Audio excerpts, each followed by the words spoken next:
Guys problem number 26 है आपके सामने।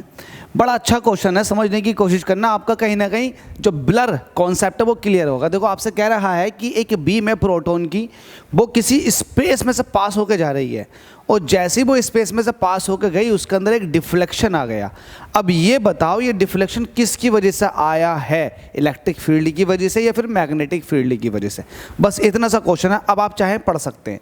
हमसे कह रहा a beam of proton on passing through a region in a space is deflected sideways, how would you be able to tell which of the two fields that is electric or magnetic has cause the deflection.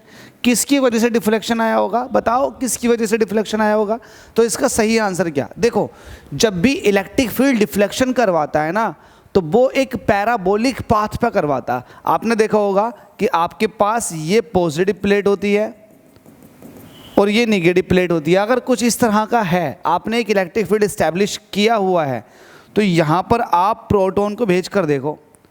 किसको भेज कर देखो, proton को। जैसे ही electric field के अंदर proton को भेजोगे तो प्रोटॉन निगेटिव वाली प्लेट की तरफ को कुछ इस तरह से जाएगा, अट्रैक्ट होगा, क्योंकि इसकी अपनी खुद की एक वेलोसिटी भी है। तो ये कुछ इस तरह से बैंड होता हुआ जाएगा। तो ये पाथ जो है ये पैराबोलिक है, पैराबोलिक पाथ। समझ गए आप। अच्छा, जैसे ही आप किसी चार्ज पार्टिकल को इलेक्ट्रिक फील्ड में भेजते हो तो इलेक्ट्रिक फील्ड उसको सर्कुलर घुमा देता है। तो सर्कुलर पाथ अगर आ गया चार्ज पार्टिकल का, सर्कुलर या फिर हेलिकल।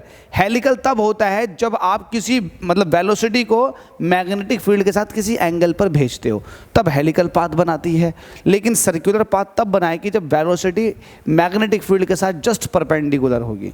तो परपेंडिकुलर के केस में सर्कुलर और किसी एंगल के केस में हेलिकल। तो या हेलिकल बनाए या सर्कुलर बनाए, तो ये काम है मैग्नेटिक फील्ड के चार्ज पार्टिकल के साथ, और पैराबोलिक ये काम है इलेक्ट्रिक फील्ड का चार्ज पार्टिकल के साथ। तो अगर पाथ को आपने पहचान लिया तो उस पाथ को पहचान करके आप बता सकते हो डायरेक्टली कि ये किसकी वजह से हुआ। बस इसका यही आंसर है। If the path of the proton beam is parabolic the deflection is due to the electric field. Electric field की वजह से कब हुआ, जब पाथ पैराबोलिक हुआ।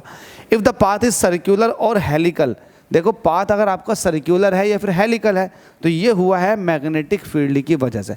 तो यही चीज़ मैंने आपको एक्सप्लेन की है। मज़ा आ गया होगा तो वीडियो को लाइक ज़रूर कर दो यार जल्दी से। चलो अगले क्वेश्चन में मुलाकात करते हैं। Thank you.